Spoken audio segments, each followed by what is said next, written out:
Hello students, welcome to online classes.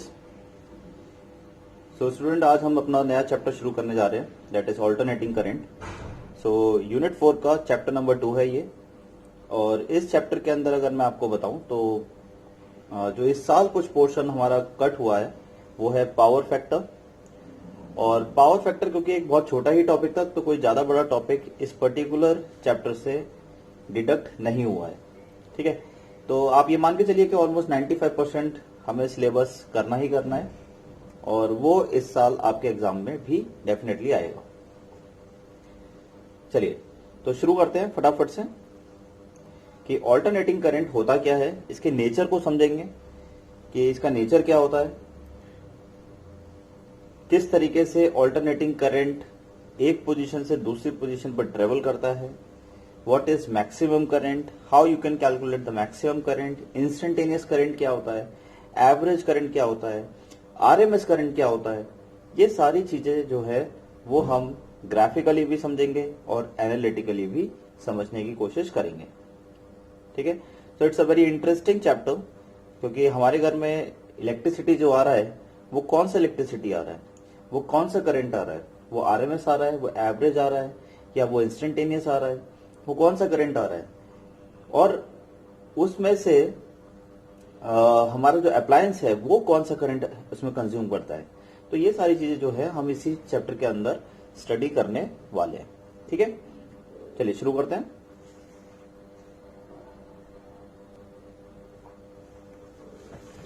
तो देखिए, alternating current में सबसे पहली चीज जो मैं आपको बताना चाहूंगा कि एक ऑल्टरनेटिंग करंट दो तरीके का हो सकता है। या तो वो साइन फंक्शन पे काम कर सकता है या फिर वो कोसाइन फंक्शन में काम कर सकता है। व्हेन आई से साइन एंड कोसाइन फंक्शन, तो साइन और कोसाइन फंक्शन की अगर मैं बात करता हूं तो सबसे पहले मैं बात कर रहा हूं साइन फंक्शन की। तो लेट से अगर मैं यहां पर लेट से ये ग्राफ अगर मैं यहां ड्रॉ करने की कोशिश करूं, एंड लेट से this is current I, let's say this is current I, let's say this is time t, हम इसको t टाइम दे देते हैं, and let's say this is origin। तो अगर हम ये कहते हैं कि एक ऑल्टरनेटिंग करंट है जो कि साइन वेव है, so it's a sine wave, तो current will flow like this. Current कुछ इस तरीके से फ्लो करेगा। तो आप इसमें यहां देखेंगे कि this is 0, so this will become let's say t/4, this will become t/2, this will become 3t/4 and this will become t। तो एक कंप्लीट साइकिल पर ये हमारे पास t हो जाता है। तो ये हमने इसको अलग अलग पार्ट्स में इसको डिवाइड कर दिया है। तो दिस, अगर हम ये बोले कि इस वेव की इक्वेशन क्या होगी, so the wave equation is given by I is equals to I not sine omega t. तो 11th क्लास में ऑसिलेशन वेव्स चैप्टर में भी आपने ये चीज पढ़ी थी कि y is equals to a sine omega t, एक साइन वेव इक्वेशन है। तो अगर कोई भी पार्टिकल, अगर हम ये कहते हैं कि एक सिंपल हार्मोनिक मोशन में अगर चलता है तो वो एक साइन फंक्शन को डेफिनेटली एग्जीक्यूट करता होगा, या फिर वो कोसाइन फंक्शन को भी एग्जीक्यूट कर सकता है। So I is equal to I not sine omega t, ये हमारी इक्वेशन हो जाती है। अब अगर इसमें थोड़ा सा समझे कि इसमें I नॉट और ये ओमेगा और ये टी इस ग्राफ में कहां पर है और ये होते क्या है, तो अगर हम इसको कंपेयर करना चाहे तो यहां पर I जो रिप्रेजेंट करता है वो होता है हमारे पास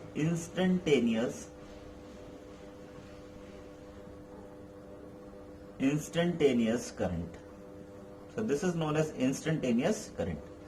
सो current at any instant of time, यानी टी टाइम पर, किसी भी टी टाइम पर करंट की वैल्यू अगर आप नाप लेते हैं तो वो इंस्टेंटेनियस करंट होगा। I नॉट जो होता है वो हमेशा मैक्सिमम करंट को रिप्रेजेंट करता है, it is known as maximum. इसको हम पीक करंट भी बोलते हैं, और इसको हम एम्पलीट्यूड करंट भी बोल सकते हैं। ये इसके इतने सारे नाम है, इनमें से अगर कुछ भी अगर एग्जाम में आता है तो इसका मतलब it's a maximum current. Maximum peak amplitude current सबका मतलब आई नॉट होता है। ये चीज भी आपको नोन होनी चाहिए। देखिए इसके बाद आता है हमारे पास ओमेगा। नाउ ओमेगा क्या होता है? तो omega is angular frequency. Omega is angular frequency. तो अगर मैं एंगुलर फ्रीक्वेंसी की बात करता हूं तो इसकी जो यूनिट हो जाएगी वो हो जाएगी रेडियन पर सेकेंड, यानी कि एंगुलर फ्रीक्वेंसी ओमेगा से रिप्रेजेंट करेंगे एंड टी इज टाइम। तो अब ये सारी चीजें अगर मैं इसी ग्राफ के अंदर अगर रिप्रेजेंट करने की कोशिश करूं तो देखिए रिप्रेजेंट किए जा सकते हैं कि अगर मैं सपोज आई नॉट को रिप्रेजेंट करना चाहता हूं तो I nought is maximum, so maximum is here, तो ये मेरे को आई नॉट देगा। इसी तरीके से यहां भी ये मैक्सिमम जा रहा है तो ये वाली पोजीशन भी क्या हो देगा? मेरे को आई नॉट देगा बट इन ऑपोजिट डायरेक्शन। इसी तरीके से ओमेगा जो है वो ये बताता है कि ये वेव कितनी तेजी से चल के जा रही है। सो एंगुलर फ्रीक्वेंसी इज कि कितनी तेजी से चल के जा रहा है। So omega is like this. तो ये वेव का मोशन कितना तेज है that is given bye angular frequency. ठीक है। और इंस्टेंटेनियस करंट तो देखिए कहीं भी इस पूरी वेव के ऊपर किसी भी एक पॉइंट को आप सेलेक्ट कर लीजिए, किसी भी टाइम पर वो इंस्टेंटेनियस करंट होगा। ठीक है। तो ये हमारे पास I is equals to I not sine omega t, ये हमारी एक बेसिक इक्वेशन है और जनरली इसी इक्वेशन को लेकर हम यहां पर चलेंगे। अच्छा, इसके अलावा स्टूडेंट अगर मैं आपको थोड़ा सा और इसके बारे में समझाऊं तो यहां पर साइन के साथ जो ये पार्ट अटैच होता है, यानी अगर मैंने इस तरीके से लिखा हुआ है that I is equals to I not sine omega t, तो इसमें ये जो ओमेगा टी वाला जो पार्ट होता है this part, so this part is known as, sine के साथ जो पार्ट अटैच होता है इसको हम बोलते हैं फेज। और फेज भी आपने ऑलरेडी 11th क्लास में पढ़ा हुआ है कि फेज क्या बताता है कि वेव की डायरेक्शन को रिप्रेजेंट करता है फेज। देखिए vector quantities can be represented by the directions also, और उसको हम डायरेक्शन बताने के लिए हम north south east west upward downward top and bottom ये सब हम उसमें लॉजिक्स लगा सकते हैं। लेकिन एक वेव अगर मेरा ट्रेवल कर रहा है तो उसकी क्या डायरेक्शन होगी? नाउ इस वेव की डायरेक्शन मैं कैसे पता करूं? लेट्स से अगर मैं आपसे कहता हूं कि इस वेव की डायरेक्शन बताइए T/4 टाइम पर, तो वो कैसे बताई जाएगी? तो उसको पता करने के लिए मुझे क्या निकालना पड़ेगा? फेज निकालना पड़ेगा। तो फेज अगर हम बात करें तो फेज जो है वो यहां पर क्या हो जाएगा? That is omega t, and omega t is nothing as your angle, और एंगल आपको क्या देगा? डायरेक्शन देगा। ठीक है। तो ये सब बेसिक्स है, ये आपको पता होने चाहिए, और अगर नहीं भी पता थे अगर इससे पहले तो अब मेरे हिसाब से आपको पता चल गया होगा कि एक इक्वेशन जो है साइन इक्वेशन यहां पर किस तरीके से हमने यहां पर लिखी है। ओके, अब देखिए यहां पर अगर हम देखें तो अगर हम साइन 0 डालते हैं तो साइन 0 पर आई की वैल्यू 0 आती है हमारे पास। ठीक है। लेट्स से यहां पर साइन T/4 है, तो अगर मैं यहां पे कैपिटल T/4 डाल देता हूं, तो एक एग्जांपल के तौर पे दिखा देता हूं मैं आपको कि सपोज मैं एक हाफ साइकिल के कोऑर्डिनेट्स अगर यहां बनाना चाहूं तो let's say if I draw a coordinate system here, और कोऑर्डिनेट सिस्टम अगर मैं यहां पे ड्रॉ करने की कोशिश कर रहा हूं सच दैट कि this will give you the current I and here I am changing the time. So let's say here time is T/4, here T/4. Let's say here the time is T/2. Let's say here the time is 3T/4 and here the time is capital T. Okay, so when we already know that कि sign 0 पर 0 मिलेगा तो वो तो already understood है। Now T/4 की अगर मैं बात करता हूं so I is equals to I not sine, now omega can be written as 2 pi over capital T। Omega को हम क्या लिख सकते हैं, 2 pi over capital t into small t, और स्मॉल टी की जगह मैं लिख रहा हूं t/4। कैंसिल करता हूं मैं, कैंसिल करने के बाद यहां पर ये भी कैंसिल हो जाएगा, तो यहां पे 2 हो जाएगा, तो that is I get I is equal to I0 sine π/2। Now what does it mean sine π/2? Sine π/2 is 1 and I is equal to I0, यानी कि I की वैल्यू मैक्सिमम हो जाएगी, और I0 क्या था हमारे पास, मैक्सिमम। तो आप देख सकते हो कि t/4 पर हमें क्या मिल रहा है, मैक्सिमम मिल रहा है। So we are getting I0 when t/4। Similarly बिल्कुल सेम सिचुएशन में अगर हम बात करें तो इसी तरीके से थोड़ा और आगे देखते हैं। तो लेट्स से इफ आई से साइन 2 पाई, ओमेगा की जगह 2 पाई इंटू कैपिटल टी, और यहां पर हमने वैल्यू डाल दी है दैट इज t/2। तो t से t कैंसिल, 2 से 2 कैंसिल, साइन पाई बचा। Now sine pi is 0, so sine pi is 0। तो आप देख सकते हो कि t/2 पर हमें करंट की वैल्यू 0 हो जाती है। तो इसी तरीके से आप अलग अलग वैल्यूज डालेंगे तो आपको यही वेव इक्वेशन मिलेगी। इसीलिए हमने ये बोला है कि साइन जो है, अगर आपकी साइन वेव है then it always starts from origin. बहुत सिंपल सी बात है कि साइन वेव जो है वो हमेशा ओरिजिन से शुरू होगी। तो अगर आपने किसी भी इक्वेशन को इस तरीके से लिख दिया I is equal to I0 sine omega t, या EMF का लिख दिया, सपोज आप इसी सेम इक्वेशन को आप EMF की फॉर्म में भी लिख सकते हैं, E is equal to E0 sine omega t. तो E जो हो जाएगा इंस्टेंटेनियस EMF हो जाएगा, E0 हो जाएगा maximum EMF, then omega is angular frequency, T is time, and omega t itself एक फेज को रिप्रेजेंट करता है, तो ये फेज रिप्रेजेंट करेगा। तो इस तरीके से आपको ध्यान रखना है कि EMF और करंट की इक्वेशन कुछ इस तरीके से लिखी जा सकती है। ठीक है, सो आई होप ये क्लियर है सभी को।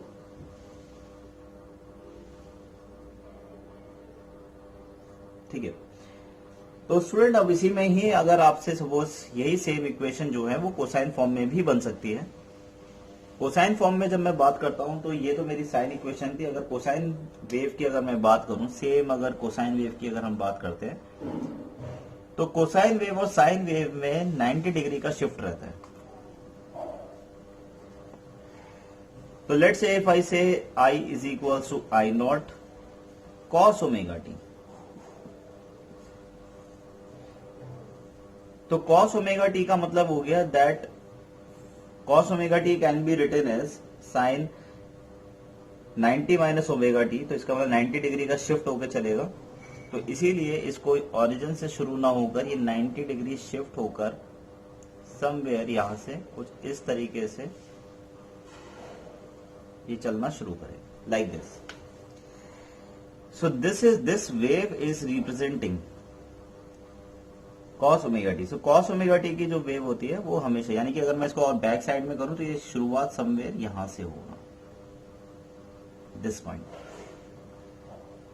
सो this is also t/4, this is 0, this is again t/4।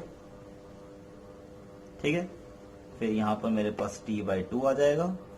इसी तरीके से यहां पर अगर हम बात करें तो ये हो जाएगा 3t/4, एंड मैक्सिमम पे अगर हम बात करें so this will become capital T. So this is cosine wave and this is sine wave. Sine wave origin से शुरू होता है, cosine wave 90 डिग्री शिफ्ट होके आगे चलता है।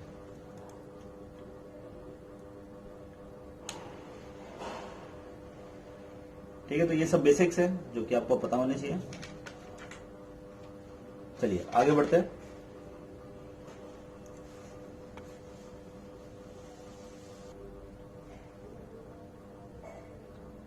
ओके, नेक्स्ट टॉपिक है मीन और average value of current.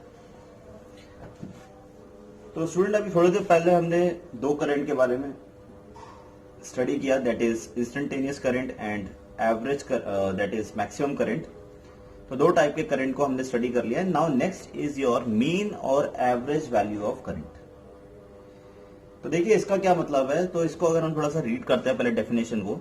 It is that value of steady current which would send the same amount of charge through a circuit in half cycle, यानी कि half cycle में किसी भी circuit के अंदर जितना चार्ज एक स्टेडी करंट अपने साथ लेकर आता है उतना ही चार्ज आपका ऑल्टरनेटिंग करंट सेम सर्किट के अंदर सेम टाइम में लाता है। तो उसको हम क्या बोलेंगे, मीन और एवरेज वैल्यू ऑफ करंट। तो इसका मतलब ये हो गया कि मीन करंट हाफ साइकिल में जितना चार्ज अपने साथ लेकर आएगा उतना ही चार्ज ऑल्टरनेटिंग करंट भी हाफ साइकिल में लेकर आएगा। तो दोनों की वैल्यू जो है वो सेम होगी, सेम चार्ज होगा। तो इसको हमने थोड़ा सा चार्ज के बेसिस पर डिफाइन किया है। तो अगर हम डिफाइन कर रहे हैं कि मीन करंट होता क्या है, तो मीन करंट बेसिकली वो करंट है जो अपने साथ हाफ साइकिल में जितना चार्ज लेकर आता है उतना ही चार्ज आपका ऑल्टरनेटिंग करंट भी सेम सर्किट के अंदर सेम हाफ साइकिल के लिए लेकर आता है, यानी दोनों की वैल्यू जो है वो बराबर होती है। यानी कि मीन करंट और ऑल्टरनेटिंग करंट ये दोनों मिलकर जो है वो सेम चार्ज लेकर आते हैं, विच इज क्यू, कितने टाइम में, हाफ साइकिल में। Now the question is that कि यहां पर हमेशा हाफ साइकिल की ही क्यों बात की जाती है जब भी हम मीन और एवरेज वैल्यू ऑफ करंट को रीड करते हैं। तो मीन और एवरेज वैल्यू ऑफ करंट को हम जब भी रीड करते हैं तो ये हाफ साइकिल इसलिए करा जाता है क्योंकि मीन जो है अगर आप कंप्लीट साइकिल के लिए निकालोगे, तो जैसे कि अगर मैं ये मानता हूं कि सपोज ये मेरे पास साइकिल है और यहां करंट कुछ वेरी कर रहा है इस तरीके से, ठीक है।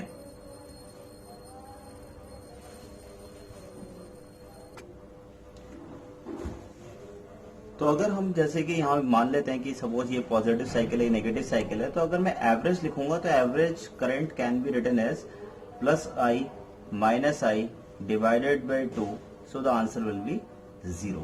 सो एवरेज करंट अगर मैं यहां पे निकालूंगा विच आई मीन, तो वो हमेशा क्या आएगा, 0 आएगा, क्योंकि पॉजिटिव साइड को कैंसिल कर देगा नेगेटिव साइड। और क्योंकि ये ऑल्टरनेटिंग करंट है तो फिर इसके बाद हमें क्या मिलेगा, पॉजिटिव, फिर क्या मिलेगा हमें, नेगेटिव। तो पॉजिटिव नेगेटिव जब हम सब एक दूसरे को कैंसिल कर देंगे तो एक कंप्लीट साइकिल हमेशा एवरेज जो है वो 0 देगा। तो इसीलिए हम हमेशा जो है मीन और एवरेज वैल्यू ऑफ करंट हो या ईएमएफ हो वो हमेशा हाफ साइकिल के लिए ही निकालेंगे, कभी भी फुल साइकिल के लिए नहीं निकालेंगे। अगर आपने फुल साइकिल के लिए निकाल दिया सो द आंसर विल बी 0। ठीक है, चलिए अब इसमें कुछ चीजें इंपॉर्टेंट क्या हो जाती हैं। तो देखिए सबसे पहली बात तो यह है कि एक रिलेशन मैंने यहाँ पे साथ के साथ लिखा हुआ है, आपको दिख रहा होगा कि मैंने यहाँ पर लिखा हुआ है कि मीन करंट जो होता है वो 0.637 टाइम्स ऑफ आई नॉट होता है, यानी मैक्सिमम करंट के 63.7% जो करंट होगा वो किसका, वो क्या देगा आपको, मीन करंट देगा। अगर आपने मैक्सिमम का 63.7% निकाल लिया तो वो आपको क्या देगा, मीन करंट देगा। अब इसको अगर हम प्रूफ करना चाहें कि ये रिलेशन आया कहां से, ठीक है, तो मैं इसको अब यहां पर प्रूफ करने जा रहा हूं कि ये Im is equal to 0.637 I not कैसे आएगा। ठीक है, चलिए देखते हैं इसे।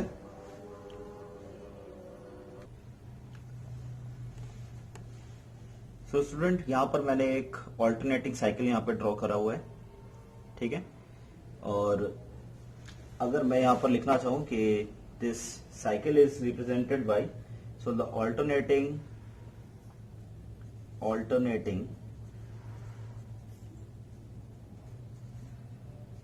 current is represented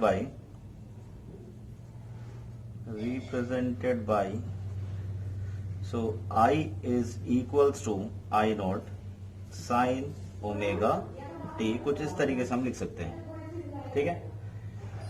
ओके, इसी तरीके से अगर हम ये बोलते हैं कि small amount of charge sent, small amount of charge sent for small time dt So I can write dq is equals to I into dt.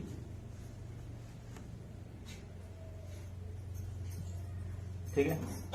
So the total charge sent in the first half cycle. So the total charge sent for half cycle, which is t by 2,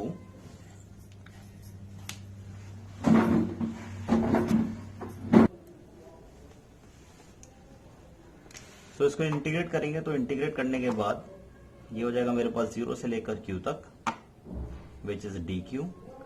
और इसको integrate करेंगे हम तो ये हो जाएगा हमारे पास 0 से लेकर t by 2 तक, और ये जगह I into dt. So after that dq को अगर हम इंटीग्रेट करेंगे तो यहाँ पर हमारे पास q आ जाएगा. वैल्यू डाल देंगे यहाँ पर 0 से लेकर q तक. सिमिलरली हम यहाँ पर I की वैल्यू यहाँ से सब्स्टिट्यूट करेंगे. तो इंटीग्रेशन 0 से लेके t by 2, और ये हो जाएगा हमारे पास I not sine omega t, और यहाँ पर आ जाएगा मेरे पास dt. So finally q minus 0 is equals to I nought बाहर आ जाएगा, अंदर क्या बचेगा साइन ओमेगा t, और साइन ओमेगा t का इंटीग्रेशन होता है हमारे पास which is cos omega t minus में डिवाइडेड बाई ओमेगा, और ये हो जाएगा 0 से लेकर t by 2. Finally q is equals to minus I not over omega, अंदर हो जाएगा हमारे पास कॉस ओमेगा t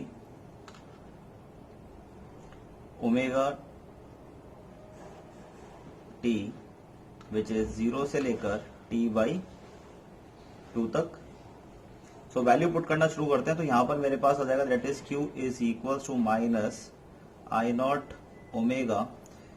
चलिए वैल्यू डालते हैं. सबसे पहले cos ओमेगा. ना omega can be written as 2 pi over capital T multiply by small t. Small t की जगह पहले final value which is t by 2 minus cos 0. So t से t कैंसिल हो जाएगा, 2 से 2 कैंसिल हो जाएगा. तो कैंसिल होने के बाद मेरे पास वैल्यू कुछ इस तरीके से निकल के आती है which is q is equals to minus I not over omega, और ये हो जाएगा cos पाई. ना cos pi is minus 1 and cos 0 is also 1. तो ये हो जाएगा मेरे पास q is equals to 2 I not by omega. तो इसका मतलब ऑल्टरनेटिंग करंट अपने साथ इतना चार्ज लेकर आता है.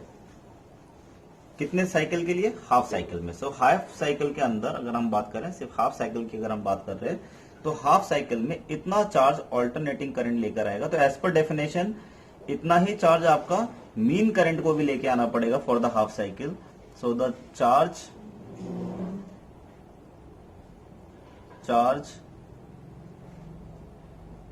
sent by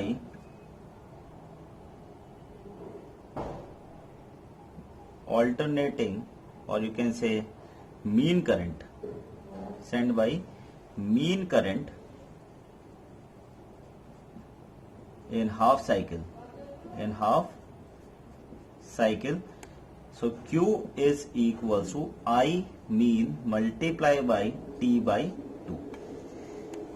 ठीक है. Q सेम क्यों रखा है? क्योंकि सेम ही चार्ज लेकर आएगा जितना आपका ऑल्टरनेटिंग करंट लेके आ रहा था. तो ऑल्टरनेटिंग Q लेके आ रहा था, तो ये भी Q ही लेके आएगा. और कितने टाइम के लिए? वही सेम टाइम के लिए. अगर इसको भी हमने T by 2 लिया है तो यहाँ भी T by 2 ही लेना पड़ेगा. Let's say this is equation number 1 and this is equation number 2. So equating equation 1 and 2, अगर 1 एंड 2 को इक्वेट कर देते हैं तो मेरे पास वैल्यू निकल के आती है I m multiply by t by 2 is equals to 2 I not over omega. Then I M into T by 2 is equals to 2 I naught over omega can be written as 2 pi over capital T. So 2 से 2 cancel हो जाएगा हमारे पास, T ऊपर जाएगा. ठीक है, तो इसको रब कर देता हूं मैं यहाँ पर. आई होप ये आपने नोट डाउन कर लिया होगा।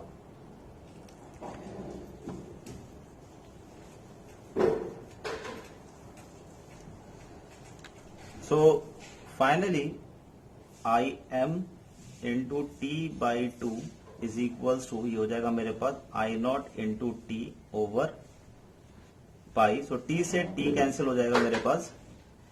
सो I M is equals to 2 I nought by pi. ठीक है, तो अगर आप 2 डिवाइडेड बाई पाई करेंगे then you will get I M is equals to 0.637 times of I not. तो ये हमारे पास रिलेशन आ गया। ठीक है, exactly in the same way अगर आपसे ईएमएफ के लिए पूछा जाता है कि सपोज यही सेम चीज ईएमएफ के लिए, तो ईएमएफ में सिर्फ चेंज क्या आ जाएगा, that is we can write E M is equal to 0.637, that is E nought. So बाकी सारी चीजें जो है वो एज इट इज सेम रहेंगी। So please note down.